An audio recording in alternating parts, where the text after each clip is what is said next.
akamaro k'ubutumwa bw'ubugorozi n'ivugurura bwaje bukenewe rwose buwembura imitima yari yarabye bugakiza imibiri yamunzwe n'indwara.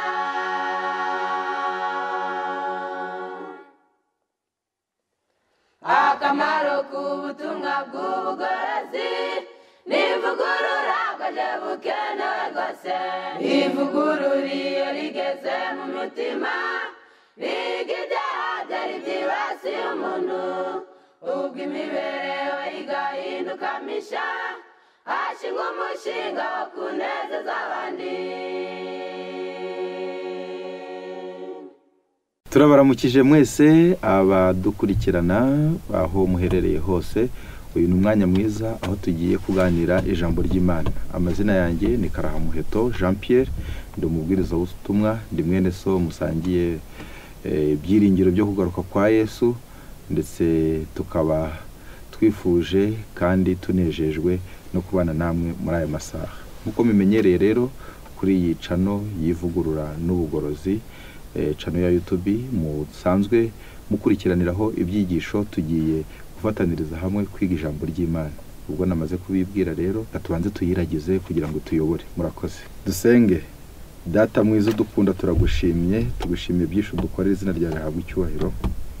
Wadufashije, waturinze, duhaye kubaho muri aya masaha, turacyari bazimuhererwa icyubahiro. Ubwo tugiye kwiga ijambo ryawe, ngwino twihishurire, uturinde, utuyobore, utwiyereke, kuko Imana yacu tubisabye mu izina rya Yesu. Amen. Nkuko twatumaze kubibabwira, tugiye kwigira hamwe ijambo ry'Imana. Ijambo tugiye kurebera hamwe riratubwira ngo kubera amaso inzira zo gukora icyaha. Hari inzira zitandukanye zinyurirwamo abantu bakora icyaha. None tugiye kurebera hamwe ijambo ritubwira ngo kubera amaso inzira zo gukora icyaha. Icyaha ni kibi, icyaha kiricisha, icyaha cyatandukanije umuntu n'Imana, icyaha kiragayisha mu muryango, kandi icyaha hari inzira kinyuramo zigeze kure enye dukwiriye kugira ngo tumenye kandi zibire he kucamo umwanzi binyuriye muri ayo marembo. Izo nzira rero nitumara kuzimenya tumaze kumenya neza aho umwanzi aturuka. Twifashije Bibiliya, ndagira ngo mbere na mbere mbanze nsome iki cyaha kidukorera mu gitabo cy'urwa mbere rwa Yohana. Igice cyaho ni cya 3 umurongo wa 4, haranditse ngo umuntu wese ukora icyaha abagomye, kandi icyaha nibwo bugome. Bisobanuye ngo icyaha ni ubugome bwaje muri iyi si, icyaha ni ukuguhemukira, no kukuriganya utwawe, n'ubusambanyi, ndetse icyaha ngere mbivuge ni ibikorwa byose binyuranije n'amategeko y'Imana. Kuko muri kino gitabo kimwe no muri Bibiliya zindi zasomamo ko havuga ngo le péché et la transgression de la loi. Icyaha no kwica amategeko. No muri iyi si iyo umuntu yakoze icyaha, polisi ije kumushaka, ubucamanza, ubushinjacyaha bumushaka, baba bareba ko yarengereye, yakoze ibinyuranye n'itegeko nshinga n'amategeko agenga imibanire y'abatuye agace runaka cyangwa se societe runaka. Ni kubw'iyo mpamvu rero hano muri yo havuze ngo umuntu ukora icyaha wese abagomye, kandi icyaha nibwo bugome. Mu mvugo y'Efeso navuga ngo abagomye cyangwa se icyaha nibwo bugome, ngo cyangwa abayisha amategeko, kuko icyaha ari ukwica amategeko. Icyaha ni ukwica amategeko. Mu gitabo cy'intambara ikomeye ku rupapuro rwa 508 haranditswe ngo le premier pas vers la conciliation avec Dieu c'est la conviction du péché. Intambwe ya mbere umuntu atera kugira ngo yiyunge n'Imana ni ukwemezwa icyaha. Bivanze ko alors qu'est-ce que c'est le péché? None si icyaha ni iki? Le péché est la transgression de la loi. Icyaha no kwica amategeko y'Imana. Ubwo rero nta guca ku ruhande, icyaha no kwica amategeko, kandi amategeko ni Imana yashyizeho, cyo kuziyashyiraho kugira ngo tubaho umudendezo. Bibiliya muri Yakobo igice cya 2 haranditswe aya magambo akurikira. Reka tuyasome. Haranditswe ngo Yakobo 2 umurongo wa 12 handitse ngo muvuge kandi mukore nk'abajya gucirwa urubanza n'amategeko atera umudendezo. Amategeko y'Imana atera umudendezo, kumva uriho ufite umudendezo wuzuye, kumva uriho udafite icyo gukanga, mbese bikambera nka wa muntu ushobora kuba atuyeho ntawe yahemukiye, nta n'uwateganya guhemukira, ntawe abereye ideni, ntawe yambuye, nta n'uwateganya kwambura, ndetse aturanye n'ibyiza ariko atabihawe, atabikoraho, aturanye nanone ni n'ababi ariko kandi ataba mubi nkabo. Ibyo byose ni muri bimwe bitugaragariza ngo uyu muntu aba afite umudendezo. Noneho ntiyikanga ahanyuze hose, ahubwo ibyo agiyemo byose n'ibyo akora abikora afite umutima utamucira urubanza. Uyu mutima udacira abantu urubanza rero umuntu awuterwa n'uko nta cyaha kiri mu mutima we. Hari aho rero biba byaraturutse. Ese icyaha kiboneka mu nzira zingahe? Reka tukubwire ngo umuntu akora icyaha bigiriye mu bikorwa. Mu bikorwa ni yakubise, yasambanye, yibye. Ibyo ni ibikorwa bigaragara. Kimwe cyavuye igikorwa iki, cyangwa se ni igikorwa en action, igikorwa cyabaye. Dusome mu gitabo cya Mika igice cyaho ni icya 7 umurongo wa 3. Kubahageze dufatanye dusome. Hati amaboko yabo akorana ikibumwete, igikomangoma cyaka amaturo, nawe umucamanza agahongesha, n'umuntu ukomeye yerura irari ry'ibibi riri mu mutima we. Uko niko bahuriza imigambi yabo hamwe. Bibiliya igaragaza uko kuguma kw'Abisirayeli mu gihe cya kera, kuko hano handitse ngo uburyo Imana ibyutsa abaguye ikababarira abihannye. Baba baguye mu byaha kandi bakabarirwa ibyo bakoze, ariko ngo amaboko yabo akorana ikibumwete. Iyo bavuze gukorana ikibumwete no gukurura, no gusunika, no gufataho, ibi byose mubona mu nzira. Noneho rero muri ibyo bibi, muri kinyejana cyo turimo, ibyaha bikoreshwa intoki, ibyaha bikoreshwa amaguru, wagiyeyo ndabona kuvuga ngo impagarike yawe ukayikoresha icyaha. Ni gute rero? Nubwo biba byayobowe n'intekerezo, ariko icyo gihe ushinjwa icyaha, kuko ntabwo batabonye igitekerezo cyawe ngo bitegereze mu bwenge bwawe, ntabwo bamenye ko ugambiriye gukora ikibi. Ibyo rero babona, ibyo bigaragara inyuma, nuko biba byabaye icyaha. Mu gitabo cy'Ingoma za 2 4:25 kubahageze haranditse ngo kuko banyimuye bakosereza izindi mana imibavu, ngo ndakarishe ibyo bakoresha amaboko yabo byose, nicyo gitumye uburakari bwanjye bukongerezwa aha hantu ntibuzima. Ibi biravuze ngo imirimo abantu bakora bituma uburakari bw'Uwiteka bukongerezwa. Mu gitabo hano muri Yuda hatubwira uburyo umukiranutsi w'Imana witwa Seti ngo yarebaga imirimo abantu bakora y'ibyaha, ibyo byarangiza ngo bikamubabaza. Noneho rero bantu b'Imana, ibi byose biriho bitwereka ko hari icyo dukwiriye guhindura. Isi igeze ahakomeye, ibyaha birakomeza gukorwa uko bukeye n'uko bwije, ariko abantu b'Imana bakwiriye kugira ukundi batekereza.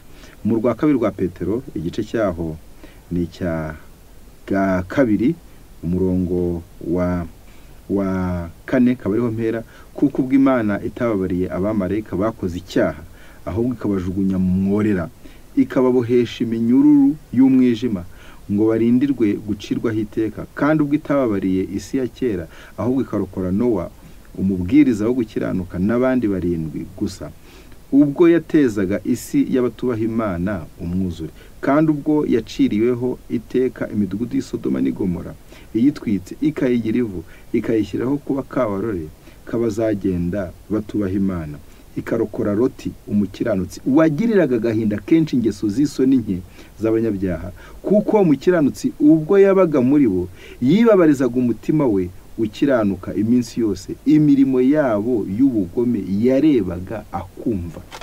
Imirimo rero y'ubugome ibyara icyaha. Noneho kubw'iyo mpamvu rero icyaha mbere na mbere umuntu agikora ashyize mu bikorwa, bikozwe n'intoki ze, amaguru ye yagiyeyo, yasunitse, yajunguje umunwa. Ibyo ni ibikorwa by'icyaha. Yarebaga imirimo ivuye muri byo, ukabona ko umurimo atari uwo gukiranuka. Reka mbabwire ko umurimo wo gusenya n'uwo kubaka ni imirimo ibiri itandukanye. Umurimo wo gusenya uragaragara, umurimo wo kubaka uragaragara, umurimo wo gutera uragaragara, umurimo wo kurandura nawe uragaragara. Ubwo ni ukuvuga ngo rero hari imirimo myiza yabera, hari n'imirimo mibi ibyara icyaha y'abakiranirwa. ubwo inzira ya mbere rero ni ugukora. Inzira ya kabiri rero, umuntu akora icyaha avuze kuko amagambo yo si ibikorwa. Ururimi ntirutobora umuntu, gucira ku muntu birumvikana umuciyeho, ariko kandi kuvuga gusa nubwo babyita ngo ni igikorwa cyo kuvuga, ariko kuvuga gusa amagambo si igikorwa.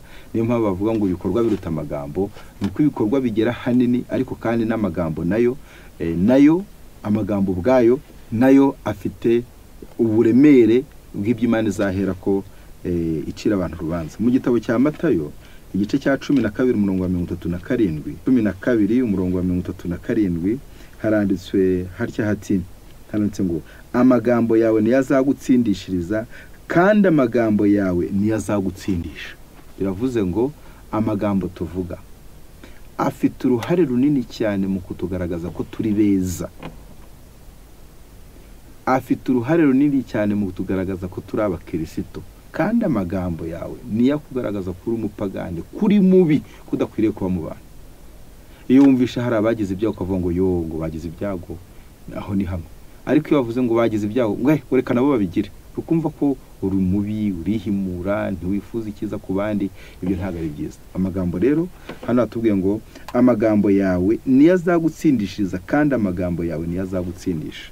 Saho gusa Yuda igice cya mbere umurongo wa 16, Yuda imbata ya Kristo kandi mwene se wa Yakobo, mbandikiye mwebwe abahamagawe bakundwa nkuko muri mu Mana Data wa twese, mukarindirwa Yesu Kristo. Imbabazi n'amahoro n'urukundo bibagirirwe muri mwe. Aya ni amagambo Yuda yanditse ayandikira abakirisitu. Ku murongo noneho wa 16 haranditswe hatya hati, reka nsome, abo nabitotomba nababubura, nabagenda bakurikiza irari ryawo. Kwitotomba ni mu kanwa, nabyo ni bibi. Icya kabiri, kububura ni ukugaya ibyo ufite, nabyo ni bibi, ibyo bikorwa mu magambo. Bagenda bakurikiza irari ryawo, akanwa kabo kavuga amagambo atumbyemo agasuzuguro, bubahira Imana kubakuraho indamu. Aho ndashaka nahavuga ngo amagambo yabo atumbyemo agasuzuguro, amagambo atumbyemo agasuzuguro. Ushobora kugaragazwa n'isura, ariko hari igihe cy'umuntu avuze uko avuga bikagaragaza ko amagambo atari meza, adacengeye ku mutima. Noneho rero umuntu akora icyaha bivuze tubimenye, kuko mu gitabo cy'u Rwambere rw'Abikorinto igice cya 5 umurongo wa 11 ho hadusobanurira neza uko kuvuga gufite uruhare runini cyane. Erega umuntu umubwira ijambo ryiza akanezerwa, amubwira ribi nabwo rikamugwa nabi. Kubw'ibyo rero bantu b'Imana, kuvugwa neza biruta amavuta y'igiciro cyinshi, kandi gutukana, kwitotomba bigaragaza umuntu ko atari mwiza, aho abantu baba bakora icyaha. Noneho Rwambere rw'Abikorinto rwa kabiri rw'Abikorinto 5:11 haranditswe hatya hati, Rwambere rw'Abikorinto 5:11, ubahageze kadufatanye gusoma. Haranditswe hati ahubwo none nabandikiye ko mutifatanya n'uwitwa mwene data, niba ari umusambanyi cyangwa uwifuza ibibi cyangwa usenga ibishushanyo cyangwa utukana cyangwa umusinzi cyangwa umunyazi umeze atyo, ntimugasangire nawe. Ijambo rivuze ngo umuntu utukana, kagira utya n'urya, kagira utya n'urya, kagira utya n'urya, arakagira utya n'urya, arakabura ibi, arakarya ibi, ibyo byose ni ibitukanye. Ibyo byose ukarondora, mbese ni imivumo ubusuka ku muntu, ukamushyiraho ibitamuriho, ukamukuraho ibimuriho, ukamugerekera. Ijambo ryitwa gutukana ntibyemewe, gutukana ni icyaha. Rero umuntu akora icyaha avuze. Iyo uvuze ukora icyaha, niyo mpamvu amagambo yawe ukwiriye kuyitondera, ko twasomye ngo amagambo yawe niyo azagutsindisha kandi amagambo yawe niyo azagutsindishiriza. Gutukana ntibikabave mu kanwa. Ijambo riravuga ngo amagambo mabi y'intonganya ntakabave mu kanwa, ngo ahubwo uko bishobotse umutima ugiye acubya atararushya asohoka. Ngera ku ngingo yindi heruka ya 3, umuntu akora icyaha nanone atekereje. Ugatekereza ibi biri wagira gute, reka rakapfara kagira ate, ibyo byose by'ibitekerezo bibi, wamukurikirana wagira gute, ibyo ni ibitekerezo bibi. Mu bitekerezo bibi rero ijambo ry'Imana ntibyemera. Zaburi 66 umurongo wa 18 haranditswe hatya hati, Zaburi 66 umurongo wa 18, haranditswe hatya hati, reka dufatanye gusoma, iyaba naribwiraga ibyo gukiranirwa mu mutima wanjye, Uwiteka ntaba yaranyumviye, ntaba nyumviye. Dawidi aravuze ati, iyaba nari mfite ibibi, iyaba nibwiraga ibibi, nari mfite ibitekerezo bibi, bad thoughts, ibitekerezo bibi bidakwiriye by'umunyamujinya, by'umunyarwango, Uwiteka ntabwo ari kuzanyumvira. Ariko Uwiteka none aranyumviye, kuko ibyo nibwira ni byiza. Jya wibwira ibyiza, gitekereza ibyiza. Mu gitabo cy'Abikorintho handitse ngo urukundo ngo rwihanganira byose, rubabarira byose, kandi nturukeka ikibi ku bantu. Jya uba mwiza mu bitekerezo, we kwera inyuma gusa, kuko aho inyuma tubona ni ubusabusa, ahubwo dukeneye imbere heza kandi ho mu mutima hakwiriye. Ku ngingo ya 4 ari nayo nsorezaho, umuntu akora icyaha nanone adasohoje inshingano.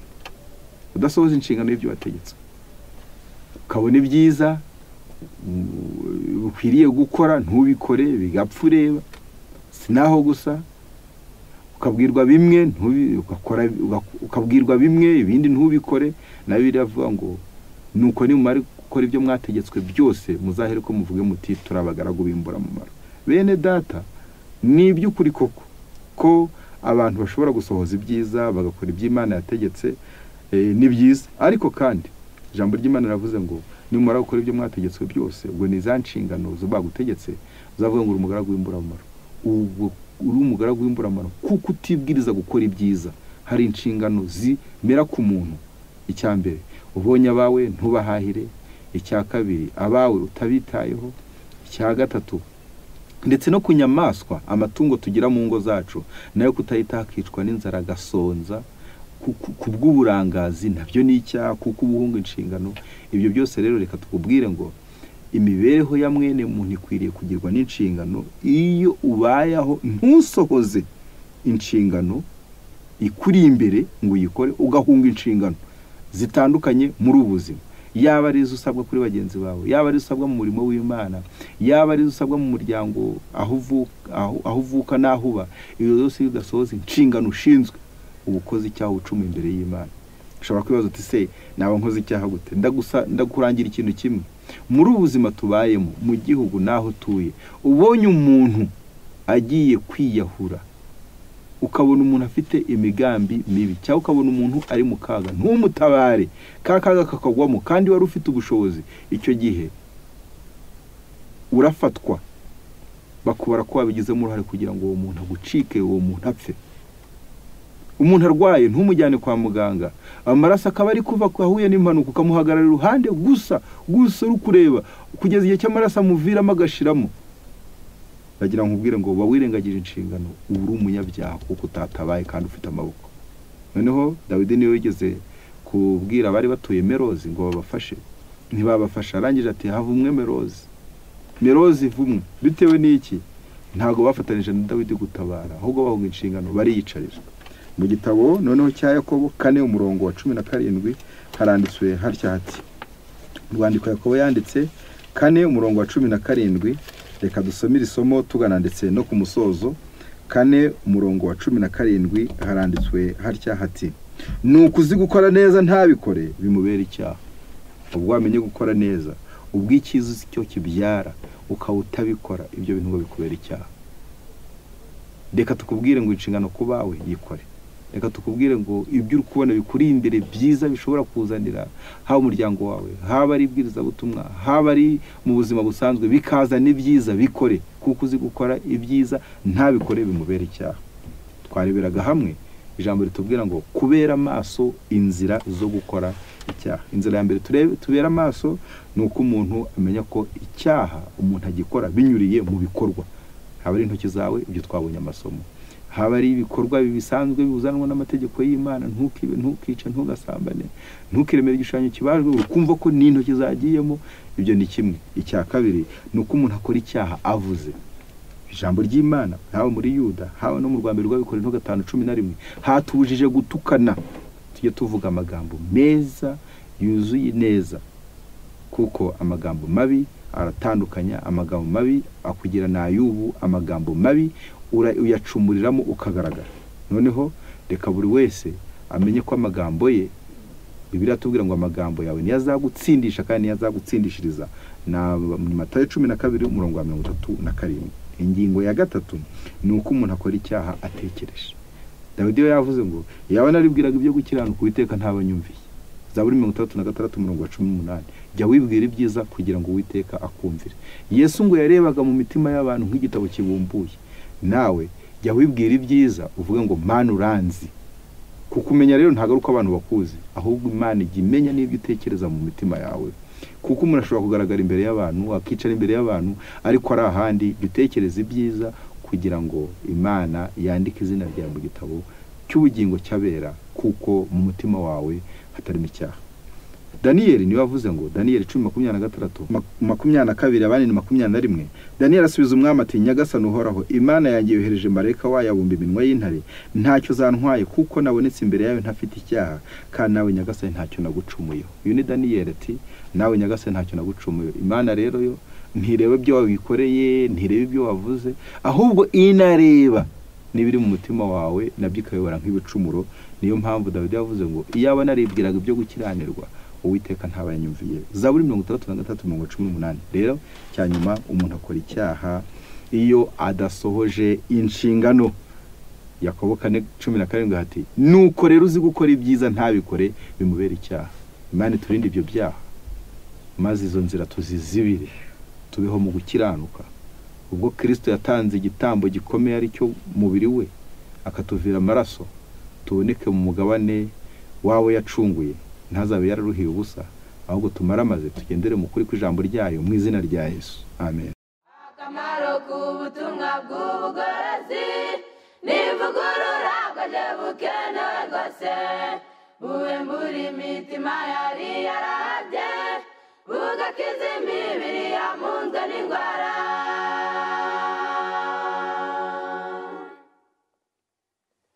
Akamaro k'ubutumwa bw'ubugorozi n'ivugurura bwaje bukenewe rwose, ivugurura iyo rigeze mu mutima riga ibyaha byari byibasiye umuntu, ubwo imibereho igahinduka misha, hashingwa umushinga wo kunezeza abandi.